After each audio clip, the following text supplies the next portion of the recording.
Holy smokes. Good morning. This is the BJJ report. BJJ report. BJJ report. I need a tissue.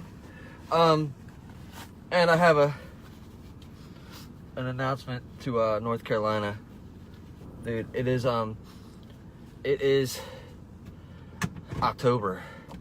All right, North Carolina, in October, you need to be about 10 degrees cooler and knock it off with this freaking humidity. That's enough. It's enough. This morning, woke up at 5 a.m., put the gi on, put a t-shirt on, normally without the t-shirt, because I thought it might be a little cool off. I thought it might be a little brisk out. I thought that it might be a little nice. Walk out there in that crisp, cool October air. I walked out, and it was like walking into a sauna that they just turned off. You know, when you walk into the sauna, they turn it off. It's just like not hot enough to like make it dry out, and just humid enough to be like, what the f- I just walked into, like that. What did I put on here? I put on this morning's BJJ report. After a week, I need retraining. It's been a little over a week, or around a week, since I've been able to get in to do some BJJ. And I used to always have, you know, I used to bartend in a number of places, and one of the running jokes, or any place that you really work, one of the running jokes is, of course, somebody takes a week off, and you say, hey, you give him a week off, and he needs to be retrained when he gets back. Well, guess what? Took a week off, and my body, it's not in the, we'll call it not in the peak condition. And, long morning this morning, beautiful, great morning. It's been, like I said, it's been about a week and a half since I've got some BJJ and Brazilian Jiu-Jitsu, and it feels great. There's nothing that really compares to that activity. There's nothing really compares to getting out there and, God, I don't know about maybe going 100%. And you're not just, when you're at work, most of us anyways, when we're at work and you're in sales or administrative work, or you're doing finance, there's brain activity, and sure, you're giving it 100%, and sure, you're focused, and sure, at the end of the day, you're tired. But usually, a lot of us, before that begins, sometimes in the middle of the day, or at the end of the day, you got to go somewhere, and you get some exercise, and you go for a walk. You stand up and walk around every 15 minutes instead of sitting at your desk for a whole hour. You got to get your 10,000 steps in, and you're not necessarily giving 100% of body, mind, and spirit at the same time. And that is what you are able to accomplish in jiu-jitsu. It is the full thing. And it's not done for any particular performance grade. Either, by a loved one or a coworker. And you're really just doing it for yourself. And it's just one of the only moments that you get the opportunity to be 100% present with something you are doing. You can be 100% present in coaching, you can be 100% present in sales or in your job. What I'm saying is, it's really the only time you can be 100% present where you are doing strenuous physical activity, using your mind, thinking about where you're going to go next, and what you're going to accomplish by getting there, or recognizing a situation.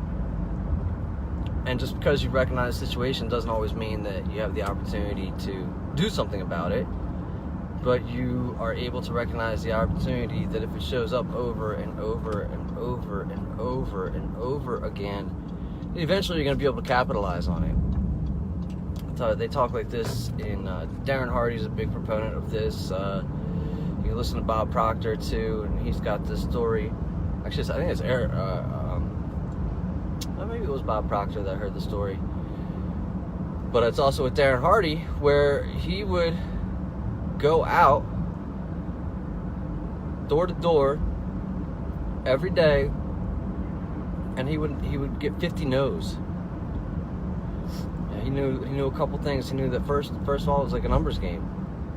It was just until he got the right fit, just until he got the right pitch, just until he got the right customer.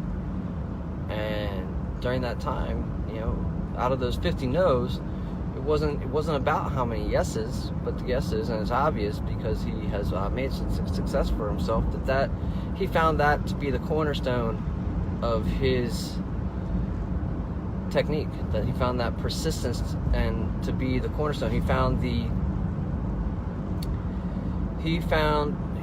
became resilient against the no's that he received. And this is a similar story that Bob Proctor tells about a tribe in Africa that does a rain dance. And he says, hey, there's a whole bunch of tribes that do rain dances, but this particular tribe in India, or this particular tribe in Africa is the only tribe that ever is 100% successful. Now, what the tribe does in India, I did it again. What the tribe does in Africa is it doesn't just dance and stop and wait for the rain to come. It dances until it rains. It dances until it rains. And then that's where Bob Proctor was stepping in. He'd say, well, this is exactly what he says about himself. He goes out every day and gets a sale. Now the thing is, he doesn't go out and stop. He just goes out until he gets a sale. It's real similar to the African tribe. And then the other thing is, you got to be aware of your surroundings and what it is you're looking for. Just like in Brazilian Jiu-Jitsu. And what is kind of nice when you do take the break. I know that I said tongue in cheek that the being away for a week and you need to be retrained. But during that week, that's where you kind of replay some of the things in your mind. You replay some of the scenarios. You take a step back, and you're not always involved. Sometimes you need a 1,000-foot view. You need to see the whole thing replayed in your mind.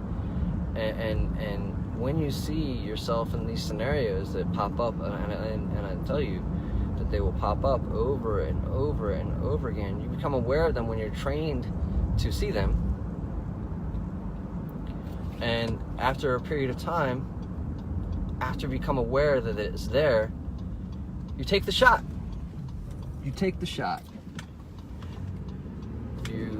I don't think that I had any submissions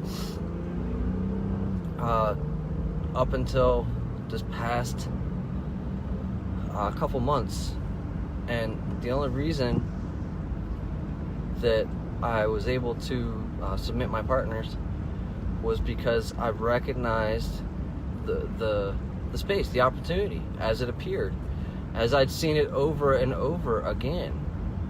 It's just like anything, really. You have a couple options. You can watch it, you can participate, and as soon as you take action and you do what you see available, and you can't. The first couple times are going to be clumsy, guys. Every time, the first couple times are going to be clumsy, and unless, like I said repeatedly, I would see the opportunity and go for it, and each time you go for the opportunity, you get a little bit closer.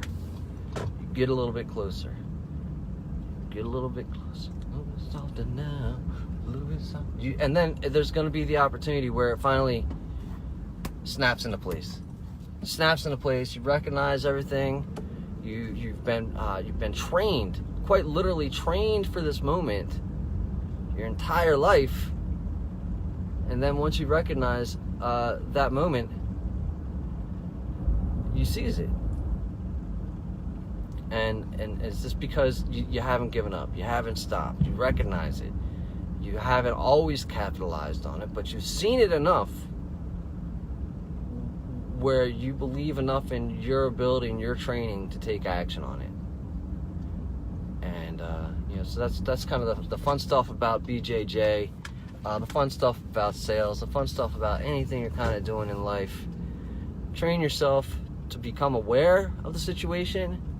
Once you are aware of the situation, once you know the cues, once you know the identifiers, once you see what you trained for, you can take the opportunity and you can capitalize on it. You can submit your partner, you can make the sale, you can swoop in and rescue a moment because you've been paying attention, you know what's going on. But anyways, guys, that's the BJJ report. The creature feature this morning has been retraining. All right, guys, take it easy. Have a great one.